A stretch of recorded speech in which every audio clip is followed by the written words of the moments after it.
बुद्धि का सही इस्तेमाल। सालों पहले एक नगर में एक बुद्धिमान राजा राज्य करता था। उनकी बुद्धि और होशियारी की चर्चा दूर दूर तक थी। राजा कहीं भी बिना सोचे समझे कुछ नहीं कहता और ना ही किसी आरोपी की बात सुने बिना उसे सजा सुनाता था। उसकी बुद्धिमत्ता के चर्चे सुनकर आसपास के राजा, रानियां, राजकुमारी आदि उनसे जलते थे। इसी जलन के चलते सभी उस राजा की बुद्धिमत्ता की परीक्षा लेने के लिए नए नए तरीके अपनाते थे। हर बार राजा दूसरे राज्य के शासकों द्वारा ली गई परीक्षा में खरा उतरकर खुद को होशियार और योग्य राजा साबित करता था। एक दिन राजा की परीक्षा लेने के लिए एक राजकुमारी आई। उसके हाथों में 2 फूलों की माला थी। दोनों माला में से एक असली फूल से बनी थी और दूसरी नकली से।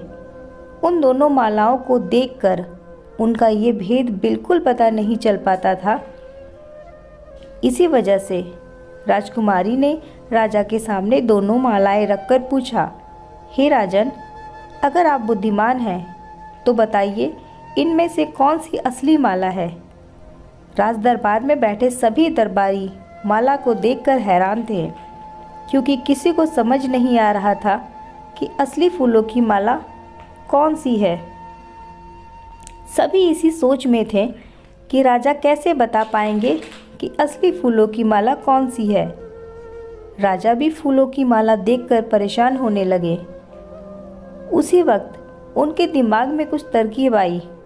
उन्होंने तुरंत अपने एक सेवक से कहा, बगीचे की खिड़कियां खोल दो। सेवक ने बगीचे की खिड़की को जैसे ही खोला तो राजा ने देखा कि फूल में बैठी मधुमक्खियां खिड़कियों से राज दरबार में आ रही है। वो कुछ देर मधुमक्खियों को ही देखते रहे। जैसे ही एकाध मधुमक्खी एक फूल की माला पे बैठी, वैसे ही राजा ने कहा, अब मैं बता सकता हूँ कि असली माला कौन सी है। राजा ने तुरंत उस माला की तरफ इशारा किया जिस पर मधुमक्खी बैठी थी। राजा की होशियारी देखकर दरबार में मौजूद सभी उनकी तारीफ करने लगे। सभी कहने लगे कि हर राज्य को आपके जैसे ही बुद्धिमान राजा की ज़रूरत है। राजकुमारी भी राजा के बुद्धिमत्ता देखकर खुश हो गई।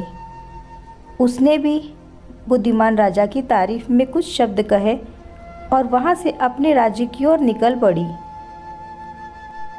अगर व्यक्ति अपनी बुद्धि का इस्तेमाल करे तो वो हर प्रश्न का सही जवाब तलाश सकता है और हर मुसीबत का हल निकाल सकता है।